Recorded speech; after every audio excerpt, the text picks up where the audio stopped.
Bonjour à tous et bienvenue dans le JT, je suis très heureux de vous retrouver pour partager la semaine avec vous. Au sommaire, ce lundi c'est un retour en arrière concernant les épreuves de spécialité du bac, épreuves qui avaient été avancées, on s'en souvient, au mois de mars l'année dernière. À partir de maintenant, elles se tiendront de nouveau au mois de juin. Autre annonce de Gabriel Attal, le port de l'abaya sera interdit à l'école à compter de la rentrée de septembre. En Savoie, un énorme glissement de terrain a eu lieu hier. Aucune victime n'est à déplorer, l'autoroute entre Saint-Michel et Modane a été fermée.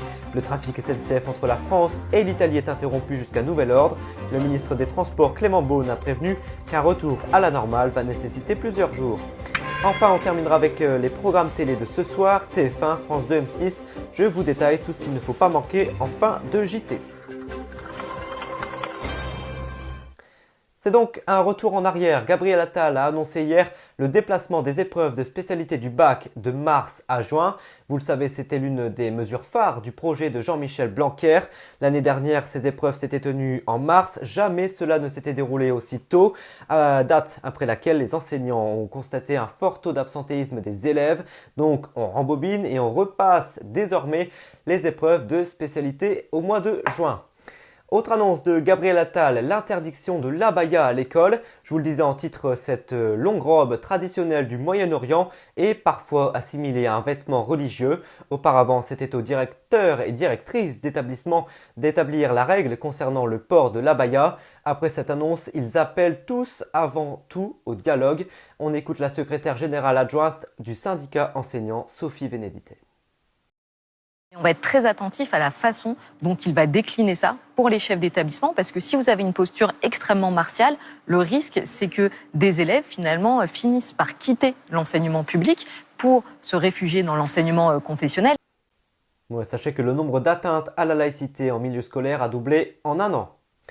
Dans l'actualité également, un important éboulement en Savoie. La scène est filmée ici par un habitant. En quelques secondes, plusieurs blocs de rochers se décrochent de la montagne. 700 mètres cubes tout de même de roches sont venus percuter la barrière de sécurité le long de cette route située sur la commune de Saint-André. En contrebas, une voiture et un poids lourd échappent de justesse aux nuages de poussière. Vous le voyez sur ces images. Aucun blessé n'est à déplorer, heureusement. Conséquence de cet éboulement, l'autoroute A43 entre Saint-Michel et Modane fermée dans les deux sens de circulation. Dans un tweet, le préfet de Savoie indique que plusieurs routes départementales sont également fermées. Les poids lourds et autres autocars sont donc invités à transiter par le tunnel du Mont Blanc pour se rendre en Italie. Le trafic ferroviaire est lui aussi perturbé, interrompu même entre la France et l'Italie. Tous les trains affichés sont donc supprimés pour une durée indéterminée. Allez, vous en avez l'habitude, comme chaque journal, on termine avec les programmes télé de ce soir.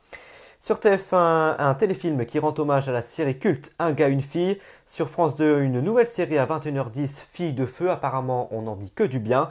Sur M6, L'amour est dans le pré à 21h10, Pétante. Sur C8, Commissaire Magellan. Sur TFX, Appel d'urgence. Et j'ai vu aussi du rugby sur l'équipe. Écosse-Géorgie à 21h06, précise, soyez à l'heure. Merci à vous d'avoir été au rendez-vous du JT. Demain, j'aurai le plaisir de vous retrouver pour un mag. On partira découvrir un lieu abandonné en Malaisie, dans une ville ultra moderne, luxueuse mais déserte. On verra donc pourquoi. En attendant, je vous souhaite un très bel après-midi et je vous retrouve demain.